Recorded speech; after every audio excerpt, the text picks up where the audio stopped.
بالله العلي العظيم. حسبنا الله ونعم الوكيل، نعم المولى ونعم النصير. أعوذ بالله من الشيطان الرجيم. بسم الله الرحمن الرحيم. الحمد لله الذي يؤمن الخائفين وينجي الصالحين ويضع المستكبرين ويهلك ملوكا ويستخلف آخرين.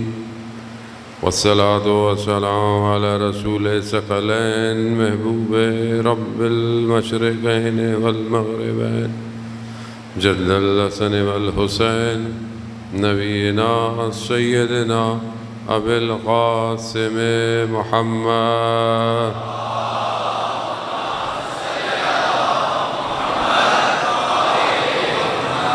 وعلى آله الطيبين الطاهرين المعصومين، لا سيما بقية الله في الأرضين. روحي وأرواحنا للتراب مقدم الفداء، ولعنة الله على أعدائهم أجمعين. بسم الله الرحمن الرحيم. رب اشرح لي صدري ويسر لي أمري واحلل عقدة من لساني يفقهوا قولي. أما بعد، فقد قال الله تبارك وتعالى في كتاب الحكيم والقرآن المجيد: وما خلقت الجن والإنس إلا ليعبدون. صلوات بھیجو محمد.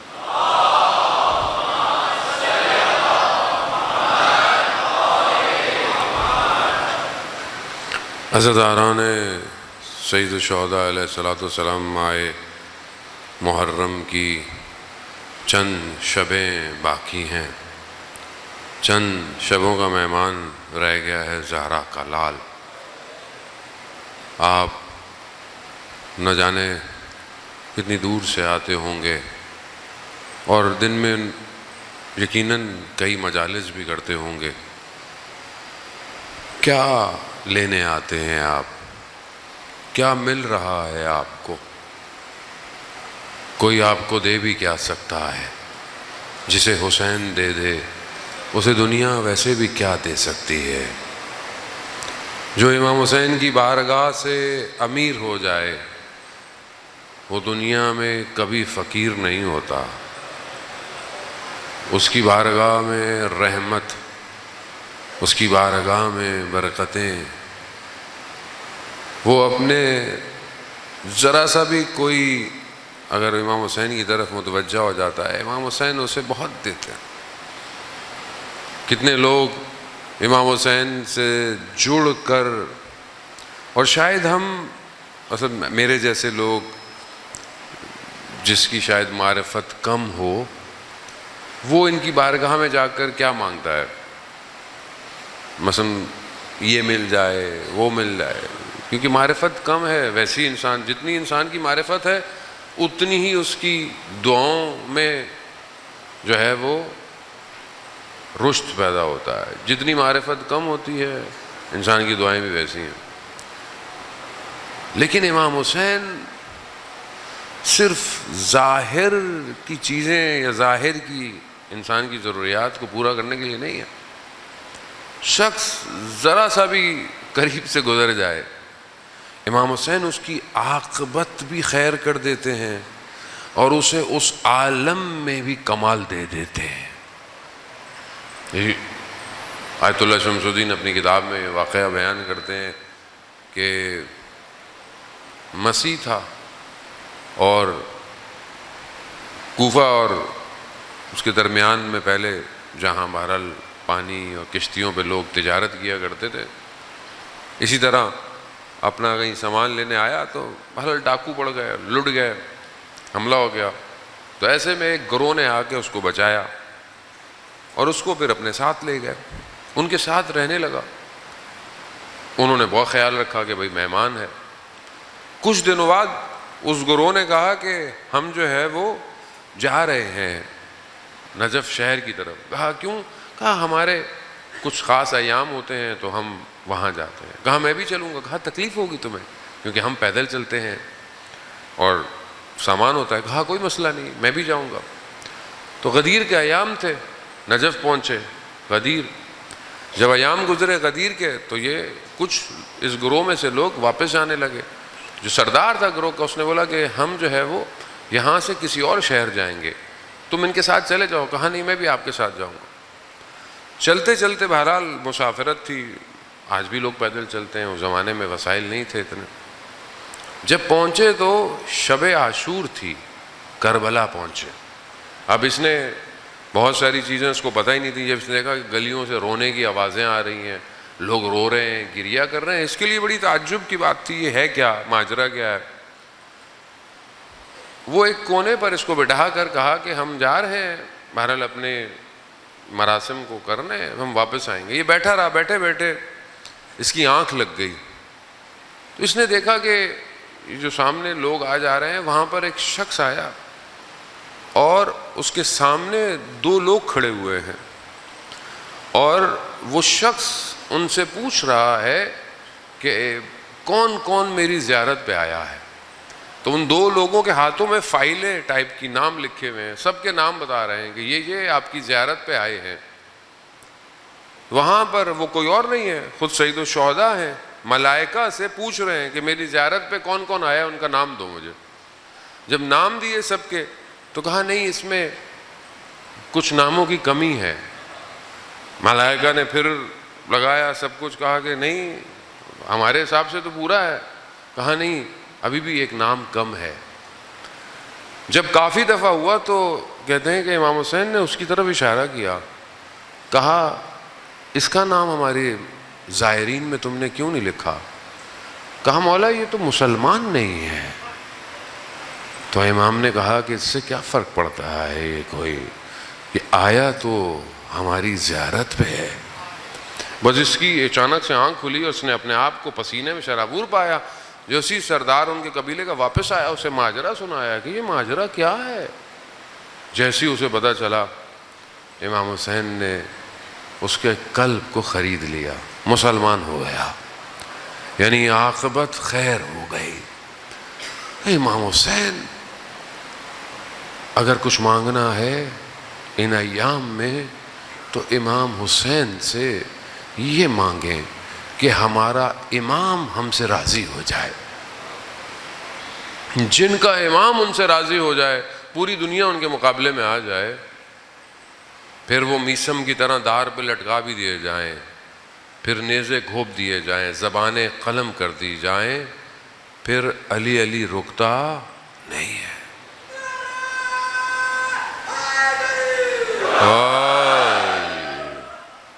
وزان محترم خوب امام راضی ہے, دنیا راضی نہ ہو کیا فرق پڑتا ہے. کربلا یہی تو بتا رہی ہے کہ سامنے ہزاروں کا لشکر, ادھر تھوڑی سی تعداد, مگر امام راضی ہے. امام راضی ہے, کوئی فرق نہیں پڑتا. عزیزان محترم آج دنیا ہمیں بہانوں سے, ہیلوں سے, لالچ سے اپنی طرف کھینچ رہی ہے. نفس بھی, خواہشات بھی, اور یہ دنیا بھی, کہ کسی طریقے سے ہم اپنے امام سے دور ہو جائیں بس. کیونکہ امام ہی ہے جو اس کائنات کے سسٹم میں ہمیں وادی توحید میں لے کے جا سکتا ہے. ہم بغیر امام کے توحید تک نہیں پہنچ سکتے جانے محترم, مثلا ممکن نہیں ہے. اور یہ خدا نے سسٹم ایسا بنایا. خدا محتاج نہیں ہے کسی کا, خدا ہر چیز پر قادر ہے, لیسا کا مثل ہی ہے, لیکن اس نے سسٹم ایسا بنایا ہے کہ میرے پاس آنا ہے تو زیارت جامع کبیرہ میں آپ پڑھتے ہیں باب توحید یہی ہے, سبیل اللہ یہی ہے, صراط مستقیم یہی ہے. اب یہ ہمیں اپنی زندگی میں ڈیفائن کرنا ہے کہ ہم اس صراط تک کہ جو ہمیں اللہ نے توفیق دے دی ہے, کیا ہم صحیح چل رہے ہیں کہ نہیں چل رہے. تو جہاں میں نے آپ کی خدمت میں چند دنوں میں بہرحال یہ ٹوٹی پھوٹی گفتگو میں جو بہرحال کہ ہم امام تک پہنچیں اور امام خود ہمارے وجود میں تحول پیدا کرتا ہے, بہرحال رکاوٹیں بھی ہیں اور اس کے علاوہ ہمارے پاس آپشن بھی ہیں. ایک چیز جو روایات جسے کہتی ہے کہ جو انسان کے قلب کو برباد کر دیتی ہے وہ کیا ہے؟ وہ لمبی لمبی آرزوئیں ہیں، امیدیں. اور یہ آرزوئیں تب پیدا ہوتی ہیں جب انسان اس دنیا سے دل لگا لیتا ہے، جب انسان کو یہ یقین ہو جائے کہ اب اس نے مرنا نہیں ہے. ویسے مرنا نہیں ہے، اس کا وجود اس بات کا مطلب عقیدہ تو ہے کہ موت آئے گی، لیکن میں زندگی ایسے گزار رہا ہوں کہ جیسے مجھے موت نہیں آئے گی. میری آرزوئیں ایسی ہیں. رسول خدا حضرت محمد مصطفیٰ صلی اللہ علیہ وآلہ وسلم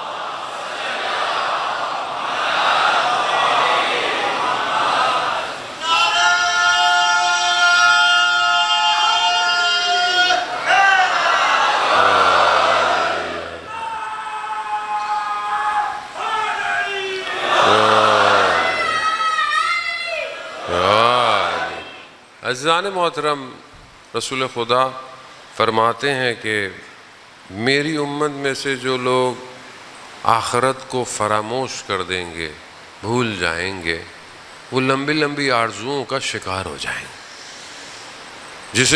جس کی زندگی میں آخرت نہیں ہے وہ اسی دنیا میں آرزوئیں لگاتا ہے. میرا یہ مجھے مل جائے، یہ میرا ہو جائے، یہ ایسا ہو جائے، یہ ویسا ہو جائے. اب یہ آرزوئیں آہستہ آہستہ، کیونکہ عقل میں جو ایک چیز نقص پیدا کرتی ہے وہ جہالت ہے، یعنی نہ جاننا ہے، نادانی ہے. یعنی جہالت علم کے مقابلے میں ہے. یعنی کسی چیز کا ایک شخص علم رکھتا ہے اور ایک شخص کسی چیز کے معاملے میں جاہل ہے، جانتا نہیں ہے. خوب عقل میں جب جہالت کا عنصر آ جائے تو انسان بہت ساری چیزوں کو نہیں جانتا اور پھر غلط موو کرنا شروع کر دیتا ہے. اور دوسری چیز کہ جو انسان کو ان آرزوؤں کی طرف لے کے جاتی ہے وہ شہوت ہے. نفس کو جو چیز برباد کرتی ہے وہ خواہشات نفسانی ہے. اس کی خواہش کیا ہے؟ وہ اپنی اور ہر شخص اور ہر مقام پہ شہوت مختلف ہے. شہوت صرف جسمانی نہیں ہے. کسی کو شہرت کی شہوت ہے، وہ کچھ بھی کر لے گا، وہ کہے گا میں مشہور ہونا چاہیے بس، چاہے وہ شہرت منفی ہو، چاہے وہ جو مقولہ مشہور ہے بدنام نہیں ہوں گے تو نام نہیں ہوگا. کیا کچھ لوگ بدنام ہو گئے نام بنا لیتے ہیں اپنا. شہرت بھی شہوت ہے، ریاست، حب ریاست، کرسی شہوت ہے. ایک شخص کو کھانے کی شہوت ہے، کھاتا رہتا ہے. اب یہ دو چیزیں جب ملتی ہیں، کیونکہ یہ دونوں ایک دوسرے کو ٹرانسمٹ کرتی ہیں، خواہش ابھرنے لگتی ہے. عقل کے اندر اگر یہ جہالت ہو کہ یہ آخرت کے بارے میں کمزور علم رکھتا ہے، اس کو کھا جاؤ، تو یہاں آرزوئیں طولانی ہونا شروع ہو جاتی ہیں. اور یہ طولانی آرزوئیں انسان کے قلب میں قساوت پیدا کرتی ہیں. اور جب قساوت قلب ہو جائے تو بس پھر یہ قلب بربادی کی طرف چلا جاتا ہے. پھر خدا قرآن میں کیا کہتا ہے؟ پھر ہم ان قلوب پر مہر لگا دیتے ہیں، بس اب پھر اس کے دل میں کچھ نہیں ہونے والا. کیسے لوگ تھے انبیاؤں کے سامنے؟ کیسے لوگ تھے؟ قرآن حضرت موسیٰ علیہ السلام کا جو بیان کر رہا ہے بہت سارے صورتوں کے اندر، وہاں حضرت موسیٰ کے مقابلے میں مختلف چیزیں آئی ہیں. طاقت بھی آئی ہے، دولت بھی آئی ہے. قارون جو ہے وہ آپ جانتے ہیں کہ قارون کے پاس کتنا خزانہ تھا، کتنے اونٹوں پر اس کے خزانوں کی صرف چابیاں ہوتی تھیں. قرآن اس سینیریو کو ڈرامیٹائز بیان کر رہا ہے. کیا بیان کر رہا ہے؟ کہ اس کے شان و شوکت کو دیکھ کر کچھ لوگوں نے کہا کاش ہمارے پاس بھی ایسا کچھ ہوتا. آج دنیا کیا دکھا رہی ہے؟ دنیا بھی تو قارون کا خزانہ دکھا رہی ہے. لگژری لائف، ہر چیز کو اتنا خوبصورت بنا کے پیش کرنا، برانڈنگ، کارپوریٹ ورلڈ. انسان اپنے آپ کو برانڈ زندگی میں پھنسا ہوا ہے. ایک جوتے پہ ٹک لگا ہوا ہو تو اس کی خاطر پتہ نہیں کتنے $100 دے دیتا ہے. جوتا سادہ سا ہو اور اس پہ ایک مور لگی ہوئی ہو کسی جانور کی تو برانڈیڈ ہے بھائی. خوب کیا زرق اور برق، خوب یہ کریٹ کیا ہے قارون. ایسے تھوڑی قرآن کس سے بیان کر رہا ہے آپ کو. اس زرق و برق کو دیکھا، کیا ہم بھی تو کیا گاڑی جا رہی ہے. واہ، مولوی بن جاتے تو اچھا تھا. جو آج کل علماؤں کا حال ہے، آدمی کیا ہوتا ہے، مولوی بچے کو بنا دیتے، اتنا تو گھومتا 10 15 گاڑیوں میں. اب یہ زرق اور برق ہے، یہ برباد کر دیتی ہے.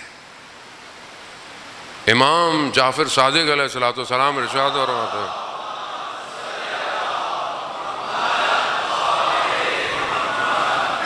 امام فرماتے ہیں اگر تم اپنے ساتھ چلنے والوں کے جوتوں کے ٹاپوں کی آواز سے تمہارے وجود میں تکبر آیا، تم برباد ہو جاؤ گے. اب آپ غلط مت سمجھیے گا کہ میں خدا نہ خواستہ کسی کے لیے، ہمارا بھی یہی حال ہے، ہم خود پھنسے ہوئے.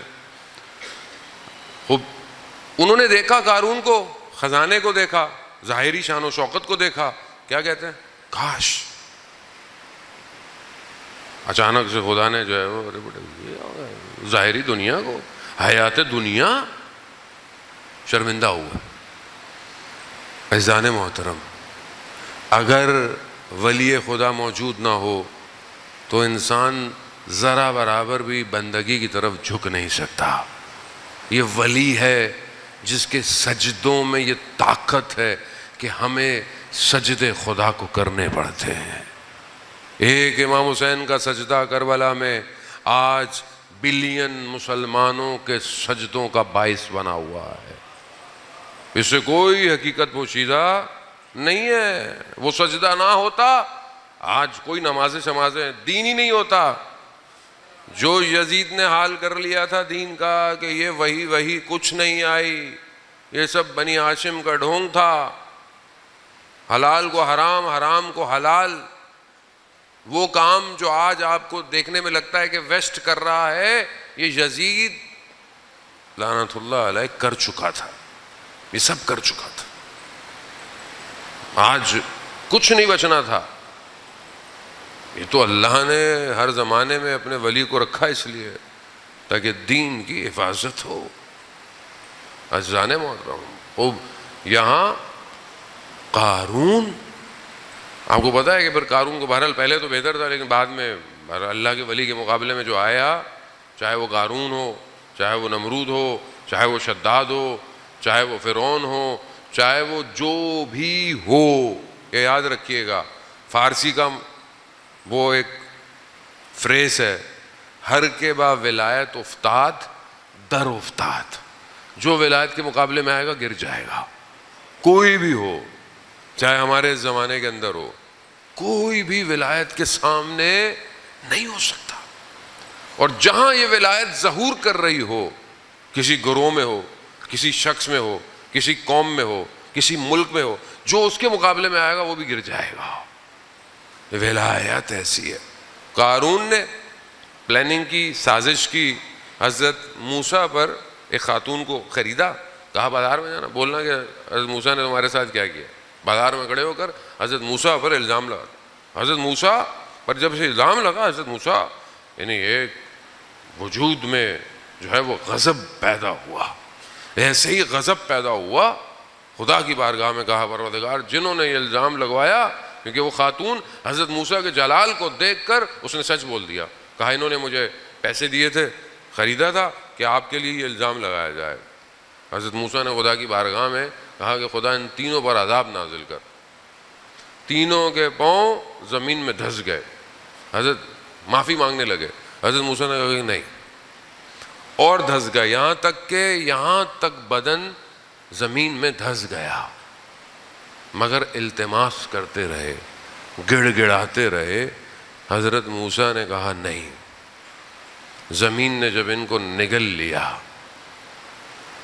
تو اللہ نے کہا موسیٰ وہ کتنے گڑ گڑا رہے تھے، اگر یہ میرے سے گڑ گڑاتے تو میں انہیں معاف کر دیتا. اللہ رحمان، کتنا رحمان ہے.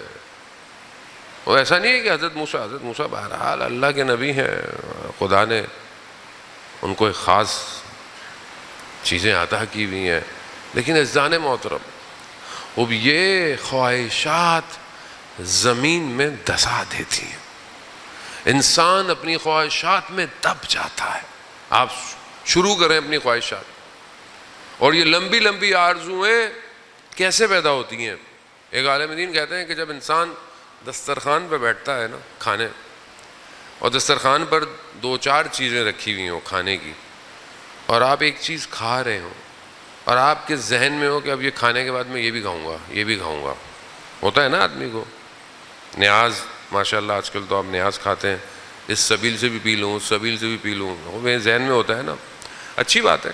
لیکن جب یہ انسان ایسی یہ آرزو رکھتا ہے نا، یہ جو خواہش کس کی؟ لقمے کی. خواہش کا لقمہ، یہ خواہش کا لقمہ ہے. یہ خواہش کا لقمہ وجود میں لمبی لمبی آرزویں پیدا کرتا ہے. دکان کے پاس سے گزرا ہے، یہ بھی خریدنا ہے، یہ بھی ہونا چاہیے، یہ بھی ہونا چاہیے. آج کل تو دکان آن لائن ہے، ہر چیز آن لائن ہے، آپ نہ بھی چاہیں چیزیں پھر بھی آ جاتی ہیں. یہ خواہشات دنیا میں رہنے کی انسان کے قلب کو خدا سے دور کرنا شروع کر دیتی ہے. اور یہ قلب پھر ایسا ہو جاتا ہے کہ بس پھر انسان حیوان بن جاتا ہے. پھر آپ دیکھیں کہ انسان وہ کام کرتا ہے اپنی خواہشات کے، کبھی کسی کا حق کھاتا ہے، کبھی کسی یتیم کا مال کھاتا ہے، کبھی جھوٹ بولتا ہے، کبھی زیادہ تولتا ہے، کبھی ملاوٹ کرتا ہے. کس لیے؟ اپنی خواہشات کے لیے. انسان شہوت کی خواہش میں درندہ بن جاتا ہے. درندہ کیا ہے؟ اس کو کوئی کنٹرول نہیں ہے، اپنی صرف شہوت ہے اس کے پاس، کھانے کی شہوت ہے یا کوئی بھی شہوت ہے، وہ درندگی کرتا ہے، وہ چیر پھاڑ دیتا ہے. وہ یہ نہیں دیکھتا ہرن بیچارہ اتنا نازک سا ہے، چھوٹا سا بچہ ہے، نہیں، وہ پھاڑ دیتا ہے. درندہ صفت، انسان بھی درندہ صفت بن جاتا ہے جب وہ اپنی شہوت پر کنٹرول نہ کرے. آپ کے سامنے دنیا میں کیسے کیسے واقعات، انسان خود شرمسار ہے ایسی داستانوں کی وجہ سے. کیوں؟ کیونکہ انسان اپنی آرزوؤں پر، اور کیوں آرزو ہے؟ کیونکہ وہ اپنی زندگی کو سمجھتا ہے کہ یہی زندگی جو ہے وہ سب کچھ. مگر ایک دوسری طرف ایک شخص یہ آرزو لے کے بیٹھے، پروردگار مجھے کوئی توفیق دے کہ میں تیرے لیے زندگی گزاروں. یہ بھی تو ایک آرزو ہے، یہ بھی تو ایک خواہش ہے.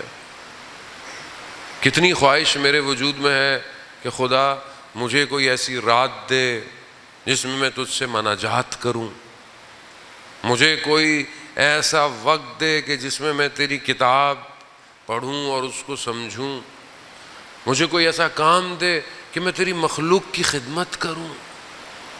جن کو ہم مانتے ہیں ان کی زندگیاں کیسی ہیں؟ ان کی زندگیاں صرف ایسی تھوڑی ہیں کہ اب صرف ظاہری عبادت ہے، ان کا پورا وجود عبادت ہے. مولا کائنات اپنے اتنے سخت شیڈیول میں ایک شخص حاکم ہو، اور حکومت میں بھی کیسی حکومت، کیسے لوگ، کہ امام خود کہتے ہیں کہ مجھے خون کا آنسو رلایا ہے لوگوں نے، تنہا کر دیا. اس کے باوجود رات کی تنہائی میں یتیموں کو کھانا کھلا رہے، فقیروں محتاجوں کو کھانا کوئی چیز ایسی نہیں آئی کہ جب علی کی شب مخلوق خدا کے لیے نہ ہو. یہ ولایت ہے نا. ہماری زندگی میں ایسی کوئی شب ہے، ایسی کوئی خواہش ہے؟ میں تو عمل کی بات ہی نہیں کر رہا ابھی، میں تو صرف ابھی آرزوؤں پر ہوں. ایسی آرزو ہے پروردگار مجھے مال دے، مگر اس مال سے میں تیری راہ میں خیرات کروں. آپ مال دے تو بس میرے پاس ہی ہو. کم سے کم ایک شخص کے لیے، مومن کے لیے آرزو کیا ہونی چاہیے؟ روایات کہتی ہیں نا کہ جو چیز اپنے لیے پسند کرو وہ اپنے بھائی کے لیے پسند. تو کبھی ہم نے اپنے بھائی کے لیے وہ پسند کیا جو مجھے خود کو پسند ہے؟ مطلب اپنے دل پہ ہاتھ رکھے. مومن بھائی نہیں کہہ رہا، سگا بھائی. سگے بھائی کے لیے پسند کیا آپ نے، کپڑے لینے گئے، شرٹ اچھی لگ گئی، چل یار بھائی کے لیے بھی لے لیتا ہوں، بھائی کے بچوں کے لیے لے لیتا ہوں. اندر سے آواز آئے گی انہوں نے کیا دیا ہے ہمارے بچوں کو آج تک. یا تو معاشرہ تو یہی ہے، معاشرہ تو مادہ پرست ہے، اتنا خطرناک مادہ پرست ہے کہ خیرات اور نیکی بھی نہیں کرنے دیتا. اللہ کی راہ میں بھی نوٹ نکال تو چھوٹا والا دے دو، ان کو کیا دے رہے ہو اتنے سارے پیسے بھائی، یہ ایسے 10 روپے دے دو کافی ہے. 10 روپے میں 100 روپے میں آتا گیا ہے بھائی آج کل. یعنی اتنا مادہ پرستی ہے، اللہ کی راہ میں بھی نفس دینے نہیں دیتا.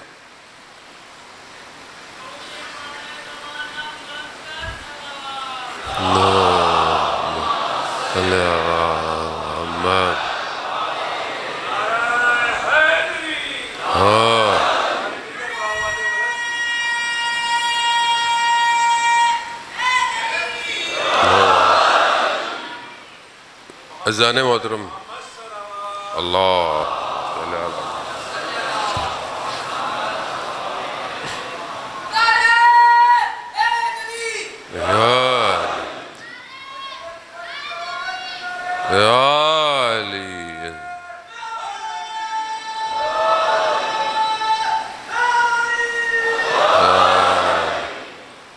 اذان محترم. میں معذرت بھی چاہتا ہوں کہ بہت گرمی ہوتی ہے اور آپ بہرحال اس میں بیٹھے ہوتے ہیں، مجھے بڑا اس کا احساس بھی ہوتا ہے، لیکن بہرحال موسمی شہر کا ایسا ہے، اور بہرحال خدا امکانات میں اضافہ کرے کہ تاکہ آپ مولا کی مجلس میں آتے ہیں. یقیناً بہرحال گرمی ہے، لیکن یہ گرمی کربلا کی گرمی جیسی نہیں ہے. آپ یہاں سے اٹھ کے جائیں گے ٹھنڈا پانی بھی مل جائے گا. سلام ہو اس لٹے ہوئے کاروان پہ کہ جنہیں پانی نہیں ملا، بعد میں بھی پانی ان کے سامنے گرا دیا جاتا تھا.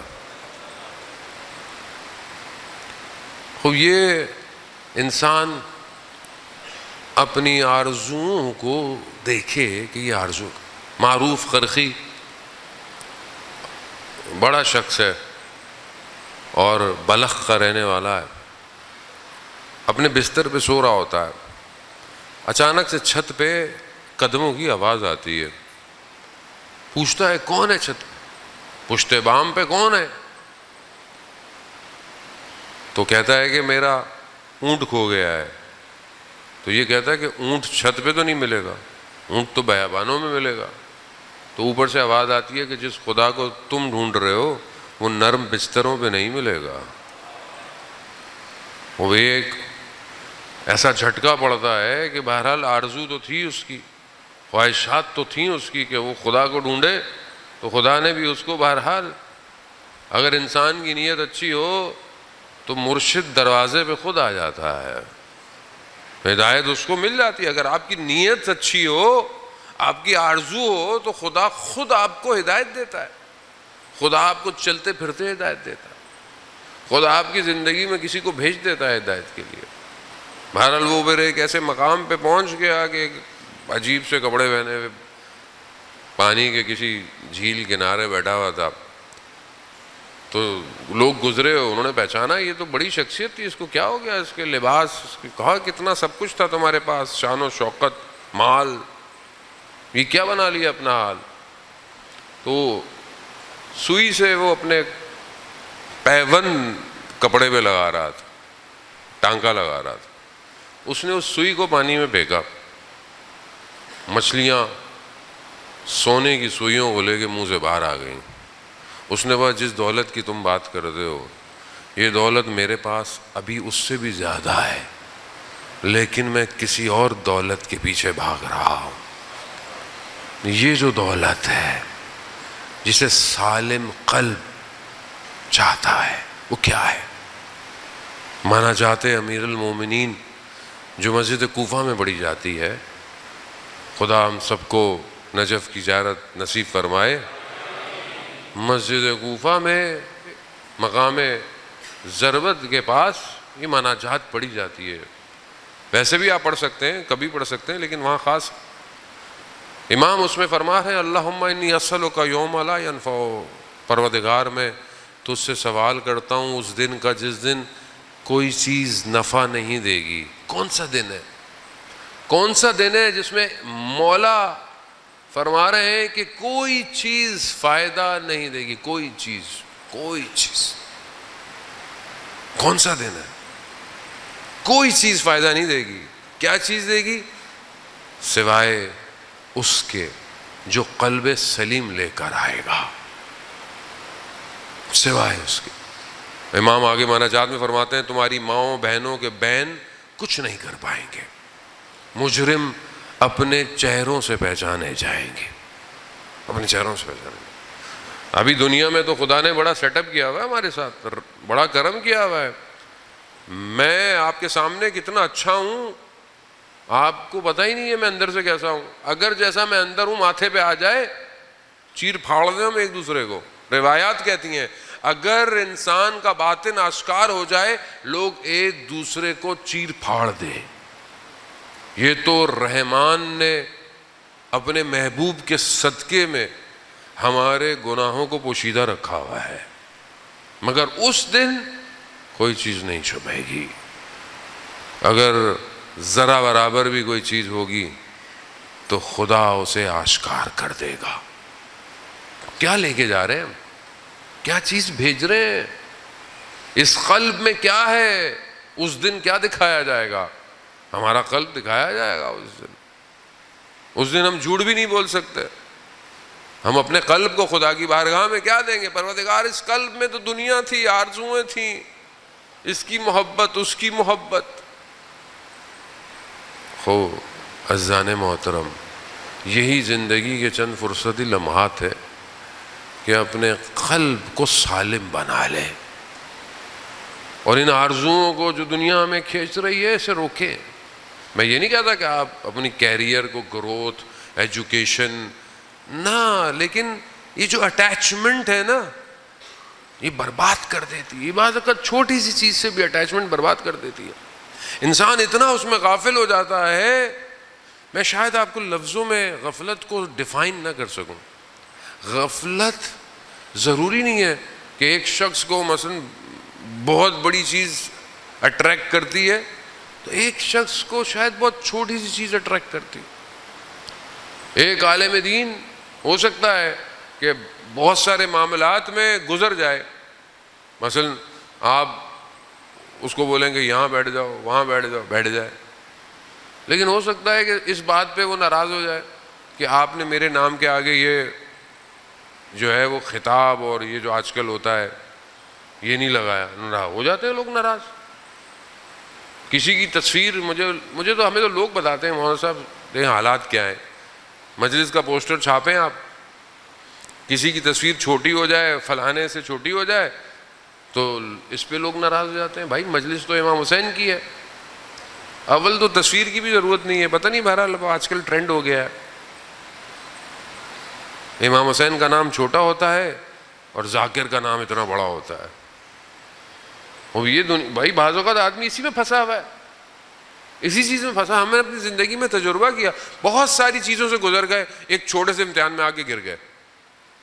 اور خدا نے دیکھا یہی تمہاری حالت تھی، یہی حالت ہے تمہاری.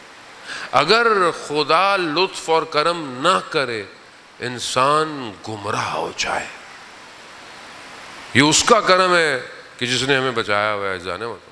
اس لیے جائیں سجدے کریں، شکر کے سجدے، اور سجدوں میں سبوحن قدوسن کہیں خدا کی بارگاہ. یہ آرزوؤں کو اپنے چینج کریں، رنگوں سے، پردوں سے، صوفوں سے. انسان بعض اوقات ہوتا ہے نا، بچہ سائیکل لیتا ہے، سائیکل میں لائٹیں لگائے گا، یہ لگائے گا، ہارن لگائے گا، اس کی ساری آرزو وہی ہوتی ہے. آج کل بچے فون لیتے ہیں، ٹیبلٹ لیتے ہیں، اوپر کور چڑھاؤ، نیچے لیبل لگاؤ، یوں ہونا چاہیے، یہ ہونا چاہیے، اسی میں پھر ایک کہے گا مجھے وہ وائرلیس بھی چاہیے. آہستہ آہستہ آرزو بڑھتی چلی جاتی ہے، بڑھتی چلی جاتی ہے، بڑھتی چلی جاتی ہے. ہینڈ فری بھی چاہیے، اسمارٹ واچ بھی چاہیے. آج کل تو چھوٹے بچے بھی وہ ان کو ٹیبلٹ لا کے دو تو کہتے نہیں یہ تو سیمسنگ کا ہے، آئی پیڈ کا چاہیے. اتنی دنیا تیز ہو گئی ہے. کس نے کیا ہے؟ ارے معاشرہ ڈیزائنڈ ہے. ہم غافل ہو گئے ہیں کہ بہت ساری چیزیں ہمارے وجود میں کریٹ کی جا رہی ہیں. کوئی کرپٹ تھوڑی پیدا ہوتا ہے، کرپشن تو ڈالی جاتی ہے. دنیا زرق اور برق ہے، لیکن جس نے حقیقت دیکھ لی ہو. کیوں کہتے ہیں اہل قبور کی زیارت کرو، جا کے قبرستان جایا کرو؟ کیوں؟ جتنے ہم قبرستان جا کر سلام پڑھتے ہیں اس میں ایک سلام یہ بھی ہے کہ السلام علیکم یا اہل القبور، یعنی سلام ہو آپ پر کہ جو جا چکے ہیں، میں بھی بہت جلدی آپ کے پاس آنے والا ہوں.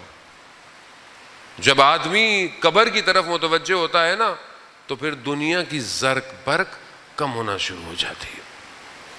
آدمی گناہ کرتے وقت سوچتا ہے کہ میں کس لیے گناہ کروں، میں کس کے لیے یہ غلطی کروں. اگر آخرت نہ ہو زندگی میں، جس کی یہ آرزو ہو کہ میں آخرت میں بہشت جاؤں گا، بہت اچھی بات ہے، بہت بہترین ہے. لیکن کسی کی یہ آرزو ہو کہ میں اکیلا بہشت نہیں جاؤں گا، میں 100 لوگوں کو بہشت لے کے جاؤں گا، کیا بہترین آرزو ہے. ایک جوان شہید ہوا اور اس کی شہادت کے بعد ایک عالم دین ان کے گھر گئے، شہداء کے پاس. ان کے والدین کو کہا کہ آپ کا بچہ بہت اچھا تھا، آپ کے بچے میں بہت خوبیاں تھیں، اپنے کام میں بہت اچھا تھا، دشمن نے اس لیے اس کو شہید کیا، لیکن آپ کے بچے میں ایک خوبی خاص تھی، یہ رات کی تنہائی میں عابد بہت اچھا تھا، عبادت کرتا، جوان.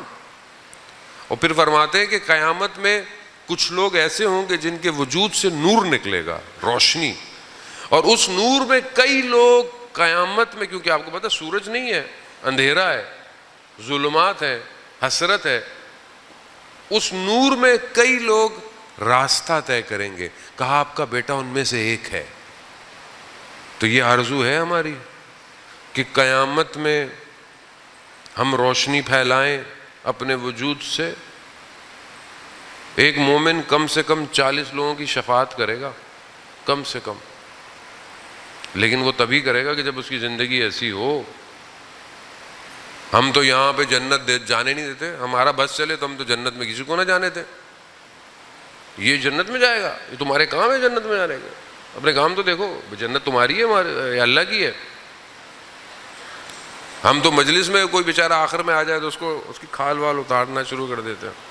یہ تو آخر میں آتے ہیں، یہ تو نیاز کھانے آتے ہیں، یہ تو باہر کھڑے رہتے ہیں. بھائی امام کا صدقہ ہے، ہو سکتا ہے کوئی نیاز کھانے والا بھی پتہ نہیں کہاں پہنچ جائے. امام کی نیاز ہے، جب وجود میں جائے گی اثر تو کرتی ہے. عزیزان محترم، خوب آرزو امام کی کرے. کیسے لوگ تھے، ایک شہر تھا شیراز کے قریب، وہاں 8 جوان تھے، اور وہ قریب پہاڑی پہ جا کے ہر جمعے کو جو ہے وہ دعا پڑھتے تھے، اور ان میں سے کوئی ایک کچھ کھانا پینا لے آتا تھا اور امام کو یاد کرتے تھے. بس آخری مراحل ہیں، اور بہرحال آج جو ہے وہ مخصوص شب ہے. عزیزان محترم، 8 امام کو یاد کرتے تھے اور گریا کرتے تھے. ایک دن یہ اسی پہاڑی پہ دیکھا کوئی اور ایک شخص بہت معتبر، دیکھنے میں بہت باوقار، ان کے ساتھ آگے بیٹھ گیا. دعائیں پڑھ رہے تھے، ان کا میں بھی دعا پڑھتا ہوں، پڑھیے. پھر اس نے کہا کہ آج یہ جو کھانا ہے میری طرف سے، کھانا دیا. تو انہوں نے پوچھا کہ آپ کون ہیں، ہم نے آپ کو پہلے کبھی دیکھا نہیں. کہا میں وہی ہوں جس کی خاطر تم لوگ ہر ہفتے آتے ہو. آرزو، کیا میں اپنی زندگی میں امام کو دیکھنے کی آرزو رکھتا ہوں؟ کیا میں اپنی زندگی میں امام کے کاروان میں شامل ہونے کی آرزو رکھتا ہوں؟ کیا میرے گھر کا ماحول ایسا ہے کہ میں اپنے گھر میں امام کو دعوت دوں، مولا آئیے بیٹھیے، کوئی چیز، کوئی کرسی، کوئی میرے کمرے میں فریم، کوئی میرے موبائل میں ایسی چیز جس سے لگے کہ میری آرزو امام ہے.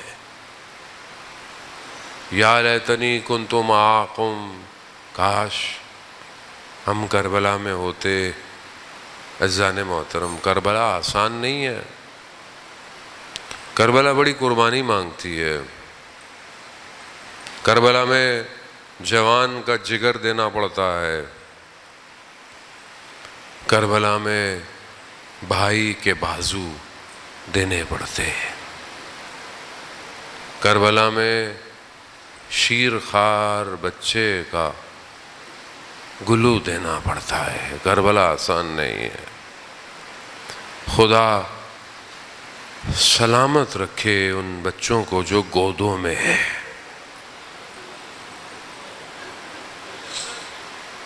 آج اس بچے کا ذکر ہے جو باب الحوائج ہے۔ 3 باب الحوائج ہیں۔ باب الحوائج کسے کہتے ہیں؟ جو حاجتوں کا دروازہ۔ آپ کی حاجت پوری نہیں ہو رہی، ان کے دروازے پہ امام موسیٰ کاظم علیہ السلام باب الحوائج ہے۔ اللہم صلی علی محمد وعلی محمد۔ حضرت عباس باب الحوائج، حضرت علی اصغر باب الحوائج۔ بڑے بڑے علماء کہتے ہیں جب ہم پھنستے تھے کسی کام میں تو ہم اس چھوٹے بچے سے متصل ہوتے تھے۔ عزیزان محترم، ایک شخص کہتا ہے کہ ہم سردیوں کی شدید رات میں ہماری گاڑی خراب ہو گئی اور باہر برف تھی، گاڑی ٹھیک نہیں ہو رہی تھی، ہم نے بہت کوشش کی ہائی وے پہ گاڑیاں رک جائیں مگر گاڑیاں نہیں رکی، اور برف اور سردی اتنی شدید تھی کہ ہلاک ہو جاتے۔ تو ہمارے پاس چھوٹا سا بچہ تھا، ہم نے ہائی وے پہ بچے کو ہاتھ میں اٹھایا اور صرف ہم نے یوں کر دیا، کہا گاڑیاں رکنا شروع ہو گئے ہیں۔ وہ بچہ معصوم ہے، بچہ کا آپ ذکر کریں لوگ رک جاتے ہیں، لیکن عجیب ہے کربلا۔ امام نے کہا کہ جب تک میں زندہ ہوں خیموں سے شور نہ آئے، مگر جیسے ہی امام نے اپنی غربت کا نعرہ بلند کیا، ہے کوئی میری مدد کرنے والا، دیکھا خیموں میں کوہرام مچ گیا۔ خیموں میں امام خیمے میں گئے، امام نے کہا میں ابھی زندہ ہوں، آپ کو میں نے کہا نہیں، جب سے آپ نے یہ کہا ہے یہ بچہ کسی آغوش میں آرام نہیں پا رہا۔ امام نے بچے کو اپنی آغوش میں لیا، بچہ بھی جانتا ہے یہی میری آخری آغوش ہے، بچہ خاموش ہو گیا۔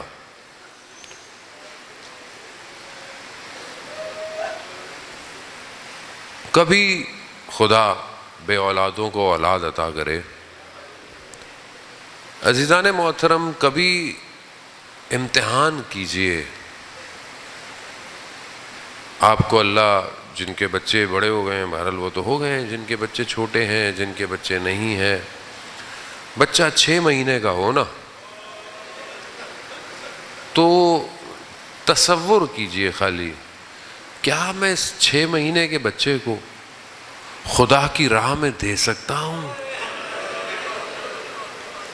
آدمی ساری رات جاگتا رہتا ہے، بچے کو ذرا سی تکلیف آ جائے، بچہ چھوٹا سا ہو، ہاسپٹل میں ہو، تکلیف آ جائے۔ ایک عالم دین کہتے ہیں میرا چھوٹا سا بچہ تھا، رات کو اس کو ایسا گریا شروع کیا، پریشان ہو گیا، ہر کام کر لیا، بچہ چپ ہی نہیں ہوتا تھا۔ ہم پریشان ہو گئے، ہم نے بولا اس کو کیا کریں؟ کہا کہ اس کو ہاسپٹل لے کے جاتے ہیں۔ جیسے ہی اس کو گھر سے نکلنے لگے تو گھر کے دروازے سے پاس جو ایک میز تھی اس میں پانی کا جگ تھا، جیسے ہی بچہ اس کے قریب گزرا نا، بچے نے اپنے آپ کو پانی کی طرف لٹکایا، بچے کو پیاس لگ رہی تھی۔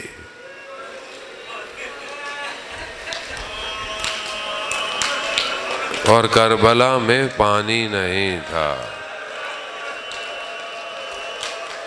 امام نے بچہ لیا، ماں کی آغوش سے. اللہ اکبر. اور کہاں لے کے جانا ہے بچے کو کہ میں اس کو پانی پلا کے واپس لے گیا. چھوٹا بچہ ہو اور باپ اس کو ہاسپٹل لے جائے, ماں دروازے پہ کھڑی رہتی ہے, بچہ کب آئے گا. علی اصغر کی ماں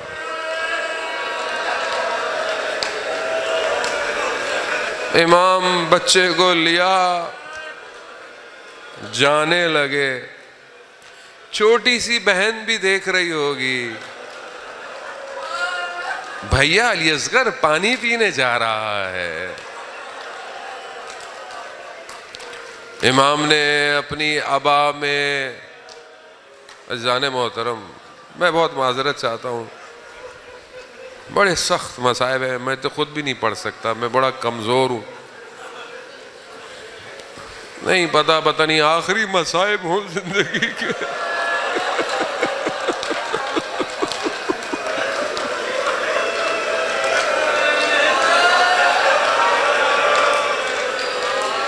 حاج مرزوق کہتے ہیں کہ جب میں نے بی بی زہرا کو مشاہدہ کیا نا, بڑی شخصیت تھی, بڑا عزادار تھا, بخار ہوا نا اس کو, تو اس کی 3 بیٹیاں تھیں, راضیہ, مرضیہ, فاطمہ. تو اس کو شدید پیاس لگی نا, بخار میں انسان کو پیاس لگتی ہے, تو اس نے کہا راضیہ, تو دیکھا کہ ایک نقاب پوش خاتون آئی.